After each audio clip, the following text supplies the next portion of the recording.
Il était une fois, dans un petit village entouré de forêts verdoyantes, un petit garçon nommé Lucas. Lucas était curieux et aventurier, toujours à la recherche de trésors cachés. Un soir, alors qu'il jouait près d'un ruisseau scintillant, il aperçut une étrange pierre brillamment illuminée par la lumière de la lune. Intrigué, il s'approcha et ramassa la pierre.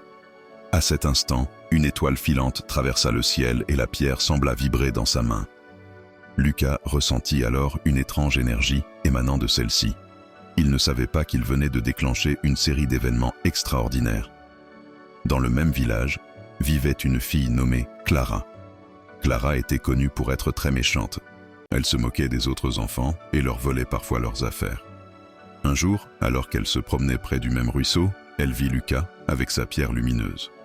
Jalouse et énervée, elle s'approcha d'un air menaçant. « Cette pierre est trop belle pour toi, donne-la-moi » s'écria-t-elle. Lucas, effrayé, refusa.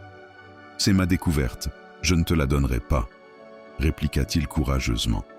Furieuse, Clara s'en alla, mais elle était bien déterminée à récupérer la pierre. Elle s'enfonça dans les bois sombres, cherchant un moyen de revenir se venger. Lucas, conscient des dangers, décida de retourner chez lui avec la pierre.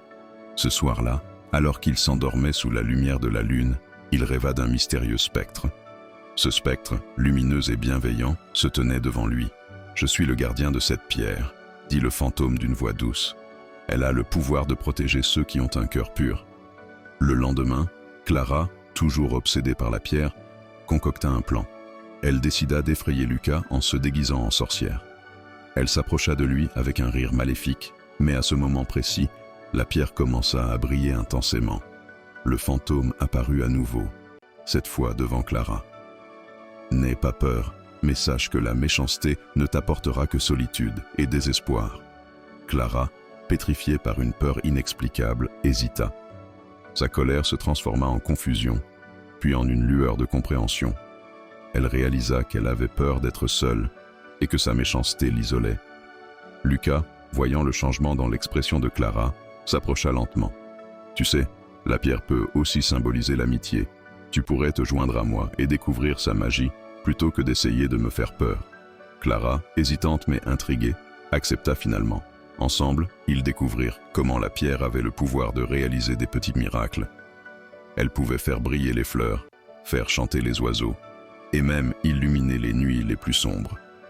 Avec le temps, la méchante fille devint moins méchante, et les deux enfants formèrent une belle amitié sous le regard bienveillant de la lune. Le village, autrefois plongé dans la peur à cause de Clara, devint un endroit joyeux et accueillant.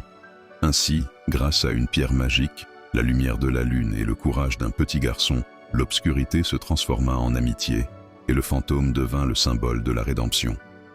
Ils vécurent de nombreuses aventures, prouvant que même les cœurs les plus sombres pouvaient retrouver la lumière.